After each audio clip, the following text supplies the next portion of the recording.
Just the other week, I was passing time scrolling reels until I saw something that caught my eye. A slideshow of picture collages, each representing a year from 2010 all the way until now. The early 2010s were predictable. Cue the overblown, sepia-hued fidget Instagram filters, the awkward summer selfies, and bouquet likes. After that, there was stuff like the Frozen movie and fidget spinners. But then I paused in the year 2020, and it's not because of the infamous red and gray COVID virus, harking back to the event that probably turned my life upside down. It was something else. It was everywhere. It was ubiquitous. It was surrounding us. You might even say it was among us. Yes, it was a video game. And this game really summed up my entire COVID experience, barred up at home with nothing to do and nowhere to go. That was 5 years ago though, and I don't think I thought about that game since I last played. But here I am, splayed out on the stage, thinking about the hours and hours of long car rides I spent on this video game, doing tasks in electrical, swiping this annoying card, and praying to the Among Us gods to please let me be imposter just once, and then immediately losing the game when I finally was. The truth is, I don't really feel nostalgic for the game per se, but for the context it's attached to. In my head, a game of Among Us only exists on those long, lonely car rides from downtown, or those lazy afternoons after distance learning when the city is at its quietest. The 2017 hit song, Shape of You, should only be overplayed on the rickety speakers of elementary school, while I'm spinning a fidget spinner and playing with pink glitter slime. I miss the simplicity and the carefree whimsicality of the times, the weightlessness, feeling like I could do anything and be anything, and the sheer joy of having none of that matter. There was a time where I didn't need to know what came next. All I had to do was live in the moment, and that's all I ever wanted. And now I know it's incredibly naive. Part of growing up is realizing and understanding the things you choose to do begin to matter in the long run.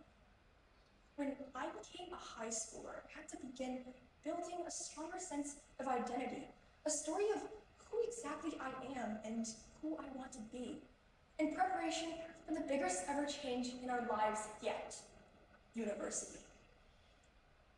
As humans, we grow up wading through changes, but none of them come close to the change the university brings.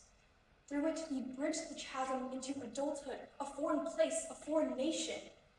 Although before that, there is one last hurdle to overcome: the application process.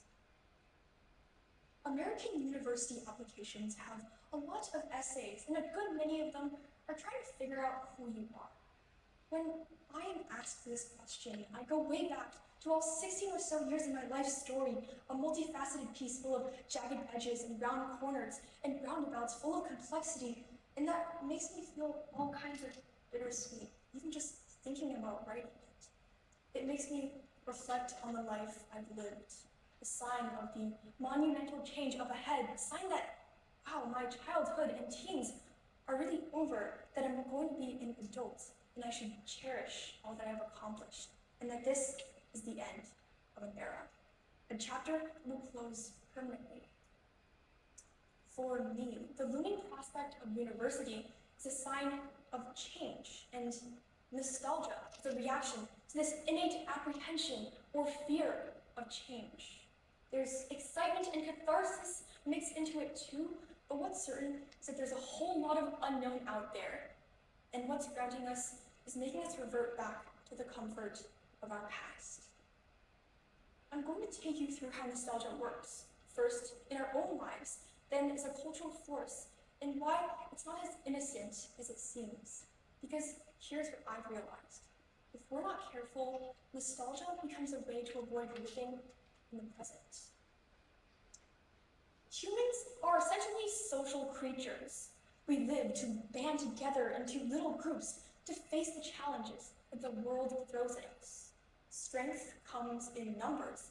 And if I'm scared of that thing in the dark, my first instinct is to find someone to cling onto, to create a little more patch of light. This is what we call cultural nostalgia, a shared form of belonging or sorrow of a certain group, based on identifying with factors such as culture, and age, and nation, or an ethnicity. For me, cultural nostalgia is what I feel when I talk with my friends about a memory we didn't know we even shared. Hey friend, did you ever watch Dora the Explorer when you were a kid? Oh yeah, I remember. Like, she would always ask you to find something, even though it was right beside her. Like, she would always say, "Do you see Swiper?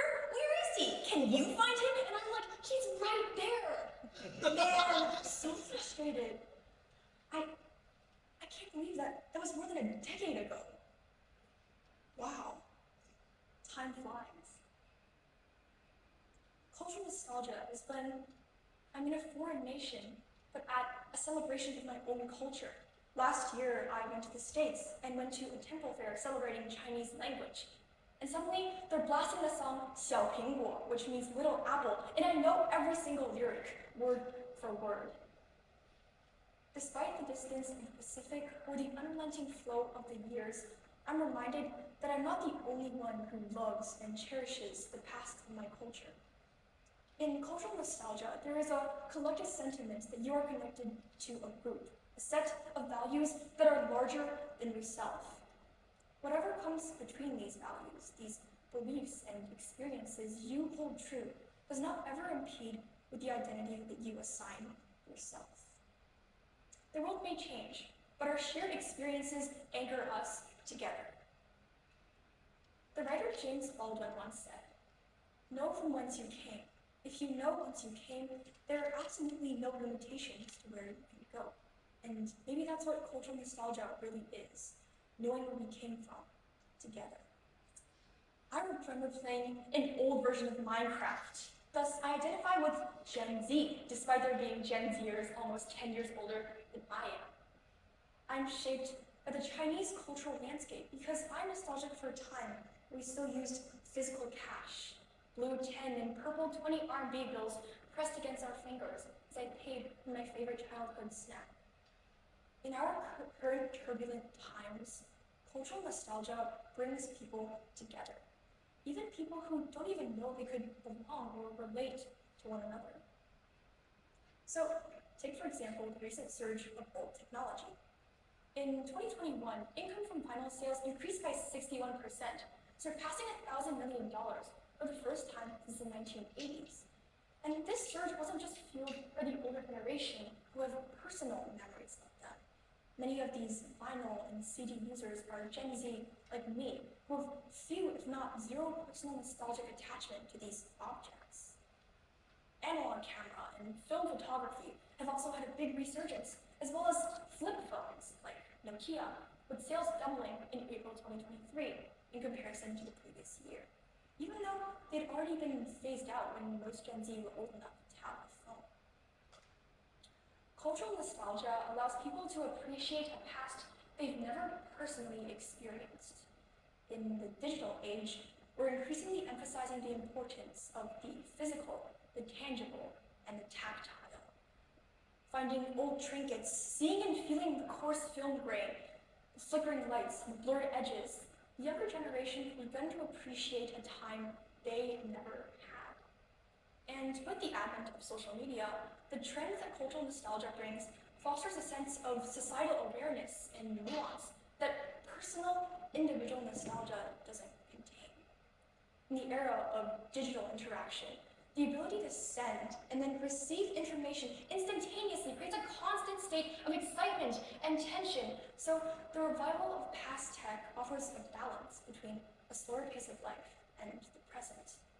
It's a way to relieve stress, an outlet for anxiety, allowing us to hold and make claim to the things we own in an increasingly depersonalized age, allowing us to empathize, building bridges with people who are wildly different from us, but also still irrevocably human.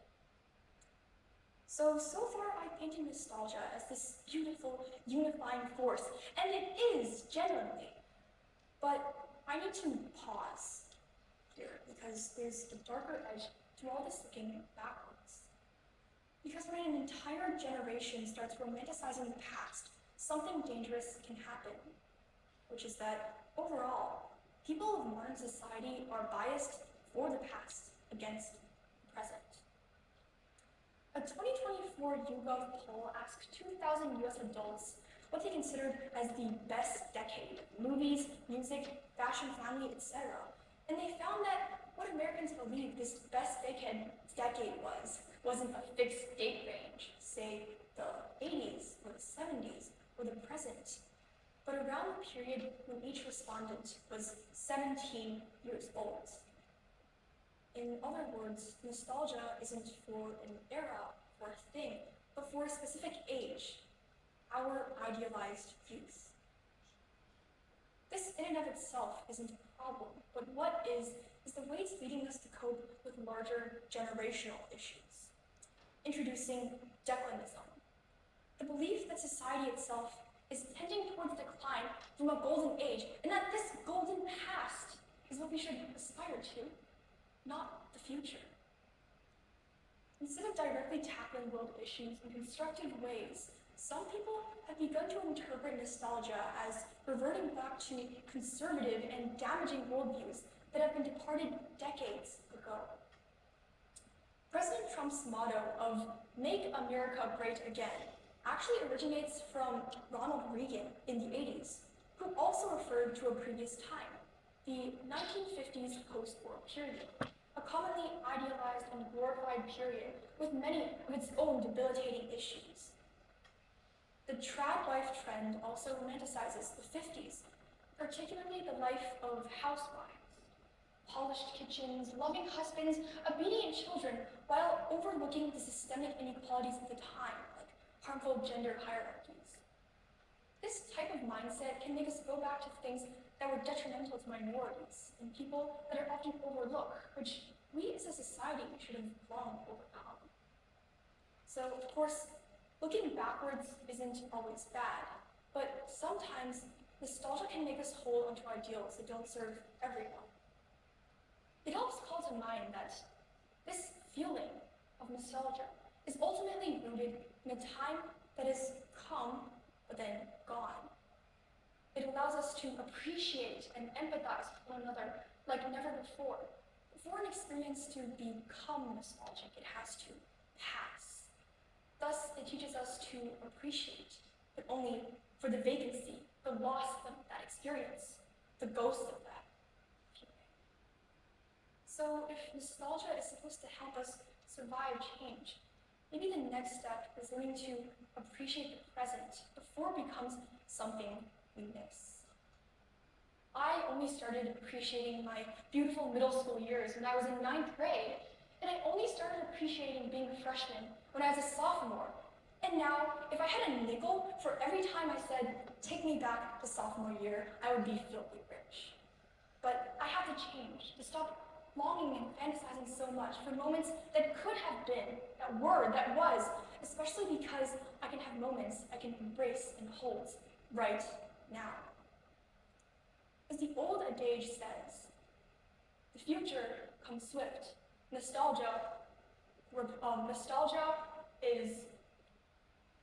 future comes swift. Nostalgia repairs rifts. And today is a gift, because it is the present. So I want to end by telling you to appreciate what you have now, to appreciate this gift we are given, and to appreciate every passing second. Especially because, just like this speech, just like today, just like this year, and our entire lives, all good things will eventually come to an end. Thank you.